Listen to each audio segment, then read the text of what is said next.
जिंदगी एक दौड़ है। ये बात हम सब सुनते हैं। लेकिन इस दौड़ में क्या जीत हमेशा उसी की होती है जो सबसे तेज भागता है? सोचकर देखिए।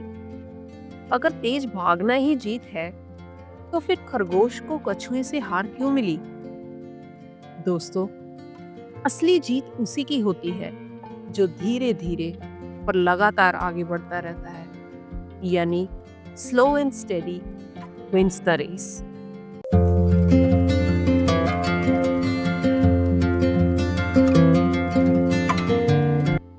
नमस्ते दोस्तों, स्वागत है आपका हमारे YouTube चैनल पाथ सीकर्स पर।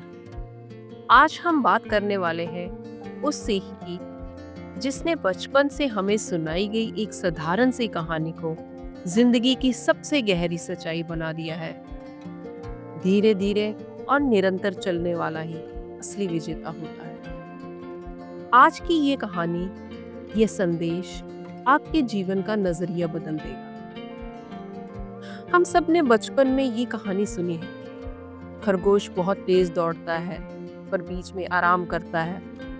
कछुआ धीरे चलता है पर बिना रुके चलता है, और अंत में जीत कछुए की होती है। अब आप सोचिए, कछुआ जीता कैसे?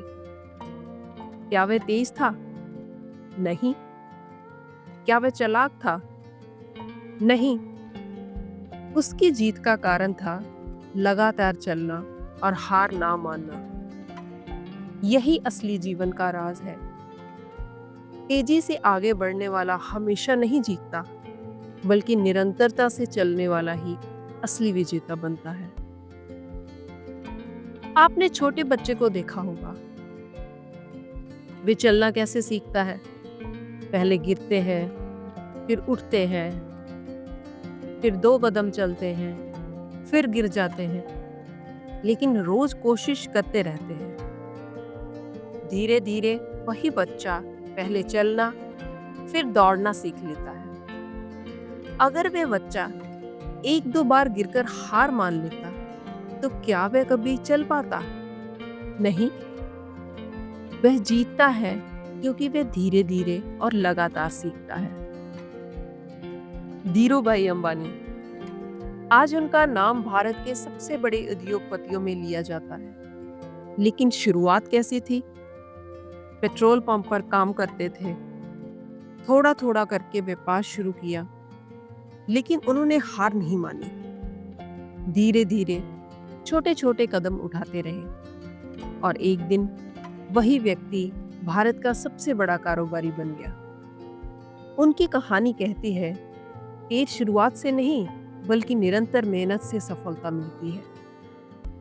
भारत के पूर्व राष्ट्रपति और मिसाइल मैन अब्दुल कलाम जी, उनका बचपन बहुत साधारण था। घर से गरीब थे। वे अखबार बांटकर पढ़ाई का खर्च उठाते थे, लेकिन उन्होंने कभी हार नहीं मानी। रोज छोटे छोटे कदम बढ़ाते रहे। धीरे धीरे विज्ञान और रिसर्च की दुनिया में मेहनत करते रहे, और अंत में वही साधारण लड़का भारत का सबसे सम्मानित वैज्ञानिक और राष्ट्रपति बना। उनकी कहानी कहती है, धीरे धीरे किया गया काम ही आपको ऊंचाई तक ले जाता है। बैडमिंटन की खिलाड़ी पीवी सिंधु आज पूरी दुनिया में जानी जाती है, लेकिन उनका सफर आसान नहीं था। हर दिन सुबह 4 बजे उठकर अभ्यास करना, कई हार का सामना करना, लेकिन उन्होंने कभी रुकना नहीं सीखा। धीरे धीरे लगातार अभ्यास ने ही उन्हें ओलंपिक में भारत को पदक दिलाने वाली महान खिलाड़ी बनाया। उनकी कहानी सिखाती है, तेज शुरुआत नहीं, बल्कि निरंतर साधना ही असली जीत दिलाती है। दोस्तों, अब जरा आपसे एक सवाल है। क्या कभी आपके साथ ऐसा हुआ है कि लोग आपकी धीमी रफ्तार का मजाक उड़ाएं, आपको कहें कि तुमसे कुछ नहीं होगा, लेकिन आपने हार नहीं मानी, लगातार मेहनत की और आखिरकार सफलता पाई? अपना अनुभव जरूर कमेंट्स में लिखिए, क्योंकि आपकी कहानी किसी और के लिए प्रेरणा बन सकती है। तो दोस्तों, धीरे धीरे और निरंतर का असली मतलब क्या है? धीरे धीरे का मतलब आलस नहीं, और निरंतर का मतलब एक जगह अटके रहना भी नहीं। इसका मतलब है हर दिन छोटे छोटे कदम लेना, रातों रात सफलता के सपने ना देखना, बल्कि लंबी दौड़ के खिलाड़ी बनना। एक रिसर्च कहता है, अगर आप हर दिन केवल 1% बेहतर होते हैं, तो एक साल में आप 37 गुना बेहतर बन जाते हैं। सोचिए, सिर्फ रोज थोड़ा सा सुधार आपको कितना बड़ा बना सकता है। एक किसान ने बांस बोया। पहले साल कुछ नहीं हुआ, दूसरे साल कुछ नहीं, तीसरे और चौथे साल फिर भी कुछ नहीं। लोग हंसते थे, अरे ये तो बेकार है। लेकिन 5वें साल अचानक बांस 80 फीट ऊपर चला जाता है। असल में वह 4 साल जमीन के नीचे अपनी जड़ें मजबूत कर रहा था। जीवन भी वैसा ही है। आपकी मेहनत तुरंत नहीं दिखेगी, लेकिन समय आने पर उसका फल जरूर मिलेगा। अब सवाल है, हम अपने जीवन में धीरे धीरे और निरंतर कैसे अपना सकते हैं? रोज छोटे छोटे लक्ष्य तय कीजिए, दूसरों से तुलना मत कीजिए, क्योंकि हर किसी की चाल अलग होती है। असफलता को सीख समझिए, हार मानकर रुकिए मत।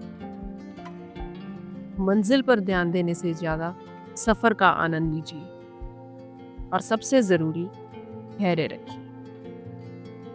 यही 5 बातें आपकी जिंदगी बदल देंगी। दोस्तों, याद रखिए, जिंदगी कोई छोटी दौड़ नहीं, ये एक लंबी यात्रा है। तेज दौड़ने वाले अक्सर थक कर गिर जाते हैं, लेकिन लगातार चलने वाला हमेशा मंजिल तक पहुंचता है। कछुआ जीता क्योंकि उसने रुकना नहीं सीखा। धीरूभाई अंबानी जीते क्योंकि उन्होंने छोटे छोटे कदम लगातार लिए। अब्दुल कलाम जी जीते क्योंकि उन्होंने धैर्य और साधना अपनाई। पीवी सिंधु जीती क्योंकि उन्होंने लगातार अभ्यास किया। तो आज खुद से वादा कीजिए, मैं हार नहीं मानूंगा, मैं निरंतर रहूंगा। अगर ये वीडियो आपको अच्छा लगा हो तो इसे लाइक, शेयर और चैनल को सब्सक्राइब जरूर कीजिए, क्योंकि हो सकता है आपके एक छोटे से कदम की वजह से किसी और के जीवन की दिशा बदल जाए।